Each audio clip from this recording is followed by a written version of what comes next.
Chapter 11. After a while, they were all feeling very jovial and decided to go for a swim in one of the nearby ponds. It was beautiful and surreal. Guy had clearly changed his mood and was quite happy as he did laps around the pond. They then returned to the hammocks and fell asleep outside. When they woke up the next morning, Guy was already up. They found him at his screens waving his hands. "Good morning," she said, and then headed over to where Bill was already eating from a breakfast buffet table. Eggs, bread, meats, fruits, and grains. She and Bill shared a glance. This was about as perfect a life as it could get. Just as they finished, Guy stopped what he was doing and joined them at the breakfast table. He looked exhausted. "You doing all right there?" Bill asked, concerned. "I couldn't stop thinking about what she said yesterday, so I stayed up all night, did some research, ran the numbers, and made a proposal." He put a tablet on the table. They took turns reading it. Guy gestured to some spreadsheet calculations and explained, "We could bring in around 100,000 people without an impact on cylinder systems. The station was built to be home to a lot more than that. It would have to be done in stages, but it is very doable. It could give the station a new purpose. And with more people, we could be able to keep the station in top condition." Bill gave out a low whistle. "Count me in," he said, leaning back with a grin. "I'd be happy to call this place my home." She looked at him and smiled. Farmer Bill. Got a nice ring to it. "I always saw myself more like a rancher type," said Bill and tipped his hat to her. "Also, someone has to fly back and forth with all those people." They all went quiet for a moment, realizing that this conversation was just about to level up from fantasizing to actual plan making. She felt a tinge of sadness, realizing that this meant that her path would diverge with Bill's. But that moment was bound to happen, and they had already had a lot more time together than they had expected. It just sucked to have to keep leaving her friends behind. "One big problem, though, is convincing the others," said Guy. "I mean, we are facing the eventual collapse of this entire station if things don't drastically change. But even so, getting everyone to listen, let alone work together on something like this, is going to be tricky." They kept brainstorming about the different layers of the plan well into the evening. "You need to think about how to market this place," Bill said at some point, "to attract the right kind of people." This sparked a conversation about the varying qualities of people.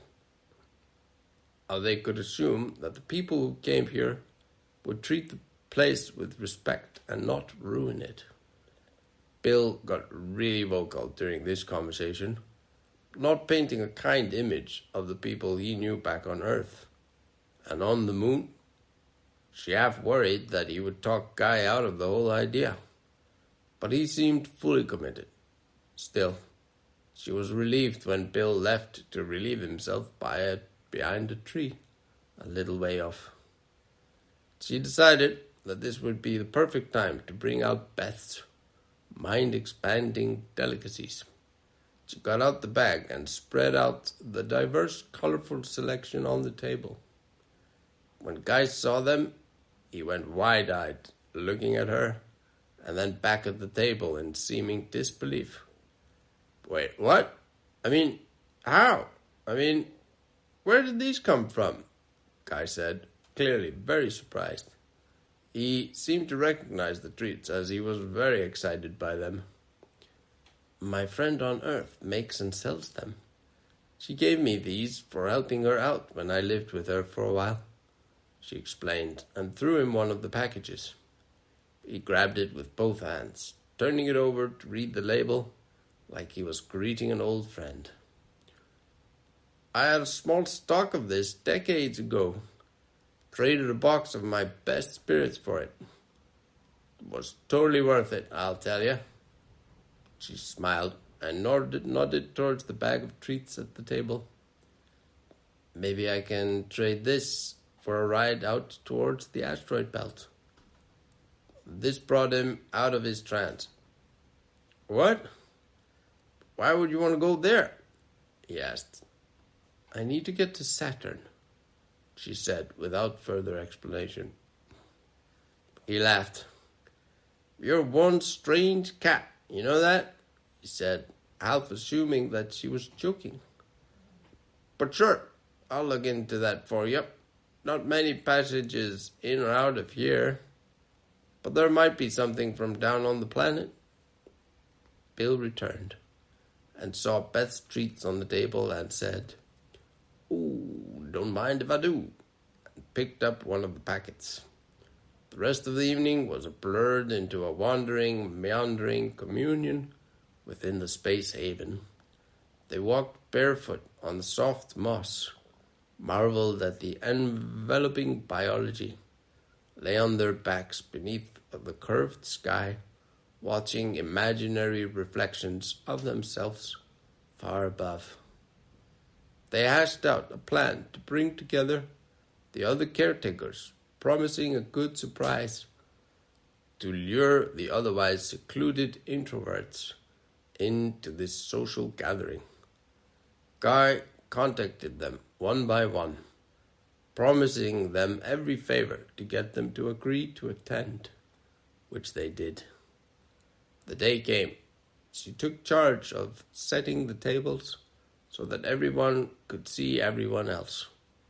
Drinks and food would be served along with some calculated amounts of Beth's treats to take the edge off without removing it completely. It wasn't long after everyone had arrived and taken a seat at the tables before the simmering tension began to boil over. Heated arguments broke out over old grievances, accusations flaring between those who had never truly trusted one another. There were sharp words about abandoned repairs, disputes over territory, and the ever-present issue of resource allocation. You never fix your own damn systems. We're always covering for you. One caretaker spat at another, jabbing a finger across the table. And you hoard supplies like you're waiting for the end of days, the other shot back. You'd do the same if you were stuck without a failing system and no help. Eventually, Bill's loud whistle cut through the noise, and she leapt into the quiet that followed. Clearly, there are many important matters in need of resolution. However, I beseech you to let them wait for until after we have heard out Guy. Everyone's attention turned to Guy, who got up, held out his glass, and said, "A toast to the station and to our new friends for bringing us together." They all lifted their glasses and toasted. First unified step so far. He then launched into his speech about how all of them knew where the cylinder was headed if nothing was done. He described how the cascades had been worsening in his zone for the past few years and said that he assumed that everyone else was facing something similar. She noted that most of them were nodding at that. We've been stuck in survival mode for too long, but survival is not the same as living. We need a future here, not just an extended countdown to failure. He nodded to Bill and her and told the others how close to a serious problem he had had before they showed up. With their help, he had just managed to deal with the root causes of this outbreak and get ahead of it. From there, Guy shifted the conversation to what the station could be, Instead of remaining a decaying remnant of a failed Mars transformation project, it could become something entirely new, a living city, a hub of thinkers, builders, and problem solvers, a place where those seeking higher meaning in their lives could come to live and thrive in the paradise they had kept alive all these years. He let the word settle, pausing just long enough for the murmurs and scoff to rise. The first reactions were predictable: grumbling, skeptical laughter, and a few outright dismissals. Then he laid out the plan. How they wouldn't just fling the doors open, but carefully bring in quality people in stages. How this wouldn't mean chaos or losing what they had built, but rather strengthening it. The original caretakers would remain in charge of their zones, guiding policies, maintaining balance. Keep stroking their egos, Bill had advised Guy the night before. Make them feel like they will become benevolent kings, not powerless landlords. It seemed to work. The murmurs softened. Some skeptical faces became thoughtful ones. Guy wrapped up his pitch by thanking them for their time and urging them to sleep on it. Then, with a knowing smile, he unveiled the party favors, courtesy of her. Authentic, earth-made treats from one of the best sources in the solar system. That got their attention. What started as a tense, reluctant engagement soon melted into something looser, warmer. Conversations turned deeper. Bodies moved freely to the music, and long-standing grudges seemed to momentarily dissolve in the flow of Beth's chemistry. She received more than a few grateful nods and quiet thanks as she moved through the crowd, enjoying the energy shift, and she made sure to plant a subtle seed wherever she could. Imagine if someone like Beth set up shop here, she said, bringing all kinds of luxuries and joy givers to break the monotony. That was met with real interest, smiles, and even hopeful faces. The terms were discussed, written down, and agreed upon in the next few days. Bill became very involved and was awake long into every night, giving the conversation his insight on the spacers and the earthers from Earth's orbit. He was clear on the importance of the selection process, to select people who would love and treasure the place like he did now. His enthusiasm and dreams began infecting the others, many of which stated that they had long felt these thoughts, but his way of describing it captured it well. Meanwhile, she tried to be helpful, but her mind was already off towards the next stage of her travels. She spent long moments looking over maps of the solar system, imagining how she might set a course out towards the asteroid belt. It formed a sort of boundary for humanity. There were old mining stations in the belt, most likely long abandoned, as no one could survive out there without help from Earth. Beyond the belt, there were only the few independent deep space travelers, on errands unknown to anyone other than themselves and maybe oldest.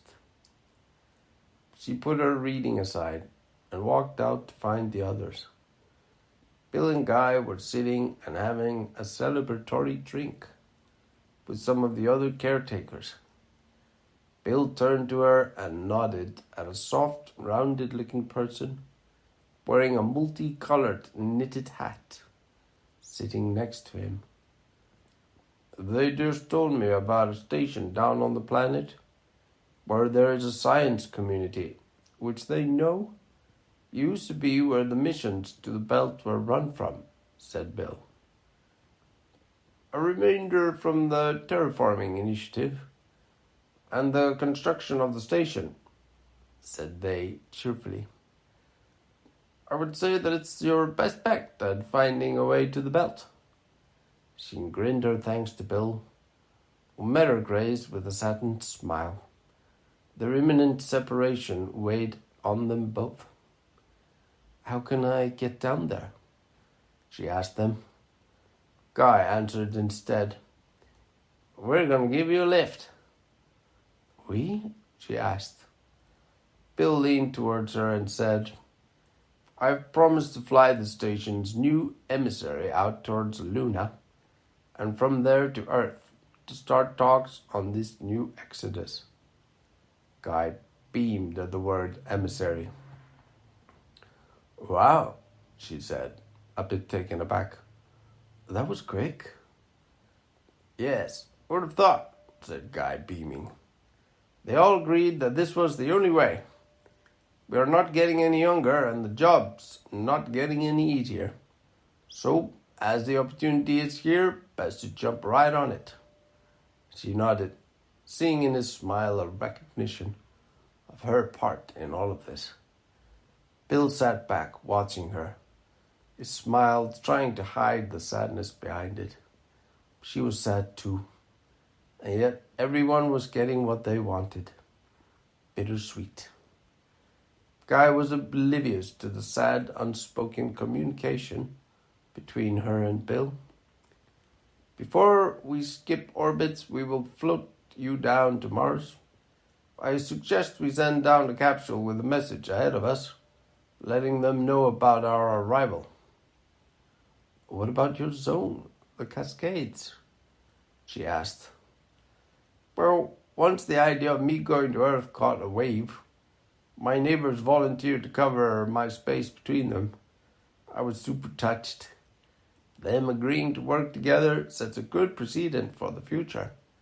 Vibes are changing," said Guy and grinned. They went for a long walk that evening, around the fields and forests, saying her goodbyes to this beautiful place. A voice inside her suggested that if she could not find a way to Oldest, she might come back here and live out her life. A part of her wanted that. She could justify it away. People would understand. If she abandoned her mission, no one really expected her to succeed. No, she said firmly to herself. She would not abandon her friend. She would find Oldest or die trying. She felt her resolve return, although she worried that this temptation might return next time she went through a hard time. The next day, everything was packed and ready. They had their last breakfast of freshly squeezed juice and a full spread buffet. She took her time eating, grabbing every excuse to delay departure. The other caretakers had already said their goodbyes and returned to their zones, so here was no excuse left. Time to go. She, Bill, and Guy walked over to the elevator, where she felt a single tear fall down her cheek as the lift descended, bringing her away from this paradise. Once they got to the ship, she cleared out all her stuff so that Guy could have the room she had lived in on the way here. They flew nearer to Mars in the ship and then got into the lander in somber silence. The ride down was relatively smooth compared to the one when they had left the Earth all that time ago.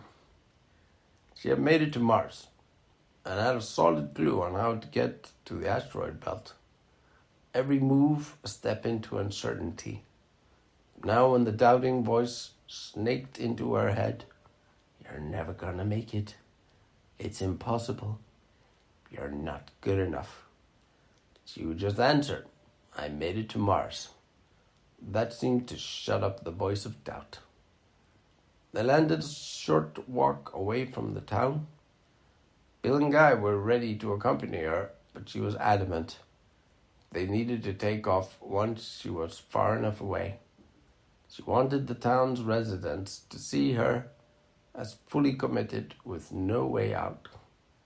Perhaps it was a risky move, but she knew that any lingering association with the cylinders might work against her, based on what the caretakers had told her about their past history. If she was to earn their trust, she had to arrive alone. Despite their protests, she stood firm. Eventually, with reluctant nods and quiet, heartfelt farewells, they gave in. Both of them got deep hugs, and then she disembarked with her bags, a respirator, and her visor, the essentials for surviving on Mars. The sound of the ship firing up behind her made her pause. She turned to watch as it lifted off, shrinking into the burnt orange sky. "Burn your bridges," she murmured, recalling the stories of oldest. When confronted with the impossible, true determination meant making sure there was no way back.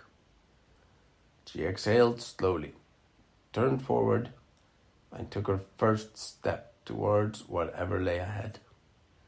As she neared the town's edge, she caught movement in the distance, something shifting against the dusted horizon. Someone, a young man. He was tall, dressed in flowing white garments that billowed slightly with each step. Strips of fabric hung from his sleeves, catching the faint Martian breeze. His long strides carried him towards her with an effortless ease. When he had reached a comfortable distance, he raised a hand in greeting. She mirrored the motion, her movements slower, uncertain. Without a word, he turned and gestured for her to follow. She did. She followed the giant man as he strode towards the collection of domes and towers that formed the oldest Martian settlement, Musktown. They approached an entrance framed by a shimmering, translucent barrier, an airlock, though not the rigid mechanical kind she was used to. It was soft, fluid, a membrane that pulsed gently as they stepped through, keeping the inside air separate from the thin Martian atmosphere. Once they were both inside, he removed his respirator and turned to face her with a big smile on his big face. He had fiery red hair and silver blue eyes. "That was some entrance," he said. "And they just left you there. What if we were evil cannibals or something?" He showed his teeth, and they looked clean and well taken care of. "That would be bad," she admitted. "I was under the impression that you were all enlightened scientists down here." "Well, not all of us are enlightened, and not all of us are scientists," the man said with a grin. "I, for example, am known as Vicky, the only semi-enlightened banjo player." "Banjo? That's like a guitar, right?" She glanced around, distracted by the translucent covering that enclosed them. It pulsed with a slow organic rhythm, alive in a way she had never seen before. This space, neither fully indoors nor out, stretched high above them, filled with strange twisting plants in full bloom, some curling towards the light, others shifting ever so slightly, as if responding to their presence. "Better than a guitar," Biggie said with a wink. "I'll play for you sometime. But first, let me show you around and introduce you to the others. I know plenty of people are curious about why you're here, myself included." He led her down a series of narrow hallways lined with stacked boxes, each serving as makeshift planters for overflowing with greenery. The scent of damp earth and something sweet, fermented fruit maybe, hung in the air. Finally, he opened the door to a compact room. A simple desk and bed took up most of the space, while more boxes were piled haphazardly along the walls. "You can keep your things in here for now," he said. "It's our guest room, but since we don't get many guests, it doubles as a storage room." Thank you, she said, stepping inside and setting her bags down. She kept her satchel with her, though she realized it probably signaled where she kept her valuables. Then again, if they intended to rob her, there wasn't much she could do about it. Vicky led her onward, guiding her through a series of long hallways and tunnels that passed through the vast, clear-roofed domes. Each space was packed with plants growing in stacked boxes, hydroponic trays, and vertical farms that stretched up towards the light. It was a maze of greenery, patterns emerging only in glimpses, as if the construction had been shaped more by necessity and improvisation than design. As they walked, Vicky hummed a tune, entirely at ease. She watched him out the corner of her eye, struck by his calmness. He was leading a stranger through what she assumed was his house, yet he carried no hint of caution or wariness. "Do you get many visitors here?" she asked. "Nope," he said between notes. "You're the first in more than 10 years.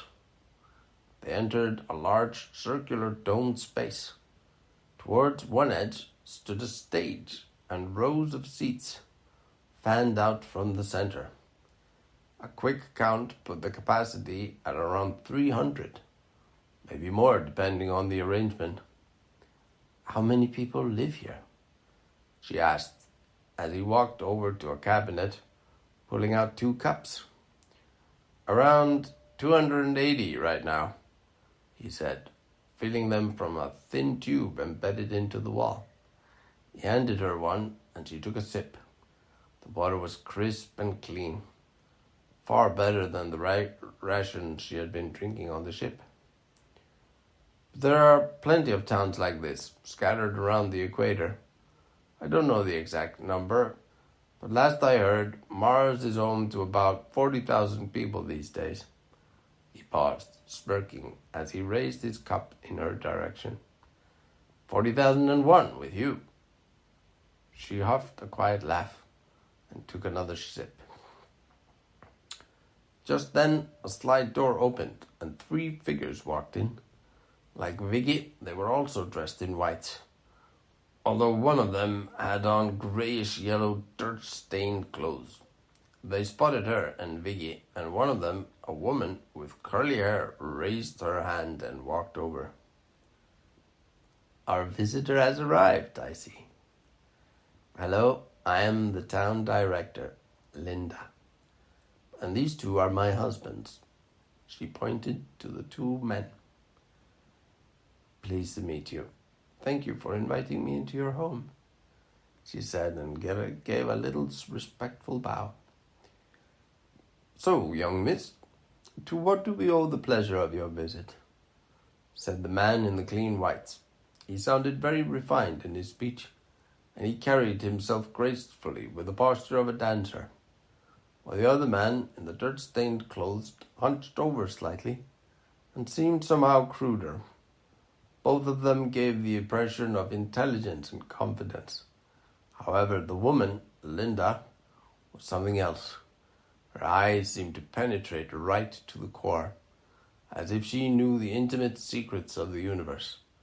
Those eyes made her slightly nervous, even though the woman seemed very sweet and caring. They all sat down at the table in the middle of the stage. The dirt-stained man leaned forward and said, "I have not heard from those stubborn cylinder farmers for years. And all of a sudden they send on a young lady to what? Renegotiate again? We will remind them that if they try to mess with the native Martian biome, we will make sure that the station is erased from history," he said matter-of-factly. "Come now, Magnus. No need to go there. You have no more clue what brings this young girl to us than I do," said Linda, and refocused on her. "Enlighten us, please. Why have you broken the silence and joined us here today?" "You have it wrong," she said, gazing at Magnus. I do not represent the station above. But you came from there, said Magnus accusingly. Yes, I did, but I come from Earth, and I am going to Saturn. I hitched a ride with a friend who was delivering cargo from Luna to the station, she said, feeling slightly defensive from the aggressive attitude from Magnus. Linda leaned forward, examining her closely. You traveled from Earth to Luna, and from Luna to the station, and then you got them to drop you off down here, expecting to find a ride out to the outer planets. That's quite the adventure. I admit that I would flat out refuse to believe that story if you were not here right in front of me. She took out some sort of inhaler and blew out misty rings. I thought the people of Earth were under quarantine by the all-powerful 500. How were you able to bypass that? She squirmed. How to get out of this without revealing the tablet and the AI within. I had some powerful friends who were able to get me out, she answered calmly. The woman smiled at this cop-out, but let it stand. She was sure to bring it up again at some point. Very well, the woman then said. And now you are here, and you want to go to the outer rings, yes? That's right, she said. Are there ships going there any time soon? A short silence, and then the clean cloth man shook his head. No one going there these days. Not for 100 years at least. His voice was calm, almost casual, but there was something calculating in the way he studied her. How are things going up on the station? She told them about what had happened to her, how she had arrived on the station, the cascades, and the emergency meeting, and then how Bill and Guy were heading to Earth to bring back more people. More people? Magnus pondered out loud. This is not good news. Definitely some kind of conspiracy, he said, looking pleadingly at Linda. Maybe, maybe not, said Linda, fixing her gaze on her. What do you know about the past history between us down here and the station up there? Did they tell you that a century ago they threatened to wipe out all the native life on Mars, all our centuries of work, so that they could dump their terrestrial monocultured biologicals, producing food to support an invasion of Terrans, the plan that never came to fruition? It is a common opinion that the war on Earth saved Mars from an awful fate, from being reduced to just an extension of Earth. I find it highly suspicious that this girl shows up now from Earth at the same time that the station is making changes for the first time in a century, said Magnus. No way she just made her way here without massive support. A bit obvious, if that's the case, said the clean man. It was her who told us of the new plan. Would seem rather pointless to tell us that potentially alarming piece of information if she was intending some kind of subterfuge. Could be a ploy. Anything can be a ploy to the paranoid, teased the clean man. I am not a spy. I really just want to get to Saturn to find Oldest, to ask him to save my friends, she said firmly, having had enough of the way this conversation was going. As I explained before, I met Bill on Earth and he brought me to the station. Luna, interjected the clean man, making her lose track for a second. There are many moons. We have two, for example, and they have names, Phobos and Deimos. Earth's moon is called Luna. I'm sure she knows that, said Linda. Well, then she should use its name, mumbled Magnus. Not like Earth has a monopoly on moons. Realizing that she had stepped into some Martian begrudgment at Tarrant, she continued, Luna, yes, of course. We got to Luna, and there we got caught into some local politics, which led us to getting signed on to deliver cargo to the station, which is how we got out of Earth's orbit. And then on the station, we got roped into becoming janitors, helping to take care of a long list of chores that were part of a constant state of collapse that had apparently been plaguing the caretakers for decades. She noticed that when she said that, the two men looked at the woman who kept an unreadable gaze at her, urging her to go on. We learned that there used to be many more caretakers, but that some had left and others had taken their lives from the stress of keeping it all together. It was heartbreaking. The cylinder is breathtaking. Such a beautiful place. But they had no time to enjoy it. It took us, some outsiders, to remind them that they live in a paradise. Bill and I helped them make a plan for how to save the cylinder by rethinking its purpose, to bring in more people who could help with the upkeep and evolve a new society.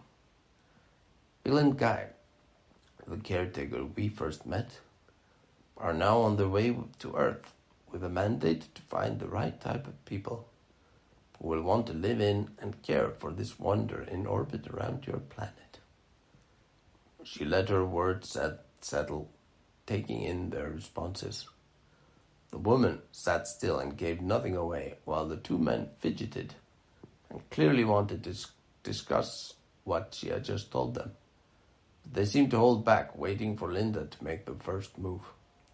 She went on. When I asked them why they had not sought help from the planet down below, they said that there had been a conflict almost a century ago, and that the last word from down below had been to keep away or be blown up by a nuclear missile. She studied the two men, who were both looking as if they really had something nagging them.